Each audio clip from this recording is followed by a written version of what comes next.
Esse projeto da arte curativa começou em maio desse ano de uma forma bem surpreendente. Eu nunca pensei na minha vida em pintar.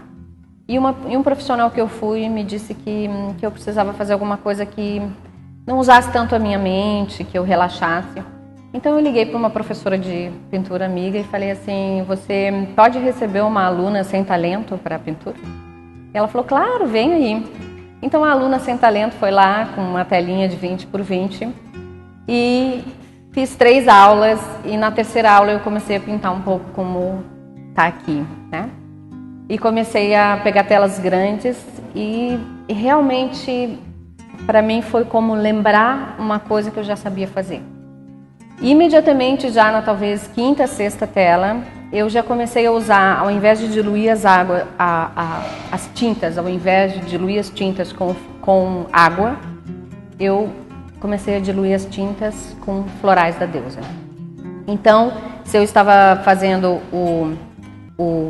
por exemplo, esse que é Iemanjá, eu usava o floral da Iemanjá. Então, eu comecei a usar também mantras e símbolos e rituais que eu conhecia desses anos todos da minha caminhada espiritual e também como criadora, co-criadora dos florais da deusa.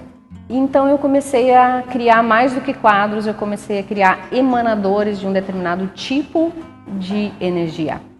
Então veio esse nome, arte curativa, porque eu reparava que quando eu precisava de determinada ajuda, se eu precisava de autoestima, por exemplo, se algum quadro estava sendo especialmente desafiante para mim, eu parava na frente do quadro da Amaterasu, por exemplo, que é a deusa japonesa da luz, e o quadro dela trabalha a autoestima.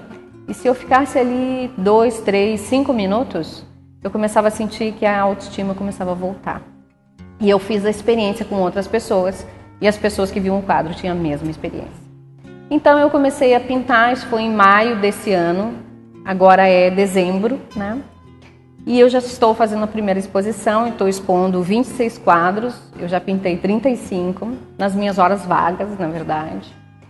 E é uma coisa totalmente nova, inesperada para mim, mas muito maravilhosa, porque é uma forma diferente de curar, uma forma diferente de oferecer aquilo que são os florais da deusa também. A pessoa que não gosta de floral, talvez goste de arte, e assim, de um jeito ou de outro, ela recebe. Essa é a ideia básica.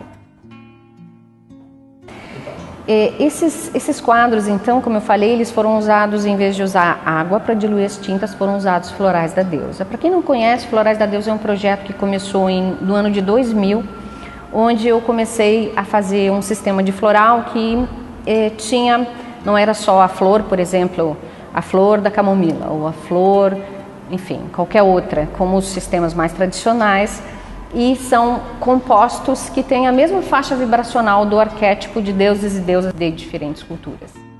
Então, esse sistema já existe então há 12 anos, é um sistema hoje que já tem terapeutas que trabalham com ele, que já tem uma linha também que é mais popular, vendida em farmácia e tudo mais.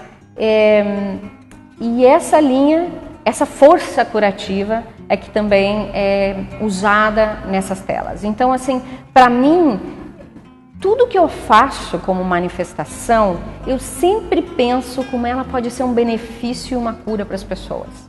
Assim nasceu os florais. Eu comecei os florais pensando num pequeno sistema que pudesse ajudar as mulheres dos círculos de mulheres que eu estava trabalhando, né? Depois tem uma outra técnica que eu co-criei, que chama cura sistêmica, onde eu comecei a também trabalhar com algumas coisas que eu sabia que também ajudavam as pessoas, e assim é com a arte curativa. É importante salientar que, ao contrário dos florais da deusa, a arte curativa não é canalizado, não é pintura feita como canalização, mas é realmente a manifestação da minha essência. Tudo que está aqui é o que está dentro de mim, né? Então, obviamente que o fato de ter usado os florais da deusa faz delas, mais do que telas, faz delas portais e emanadores de determinadas energias, mas de modo geral, talvez eu venho vindo, canalizando coisas, e essa é uma manifestação realmente daquilo que eu sou e da minha essência.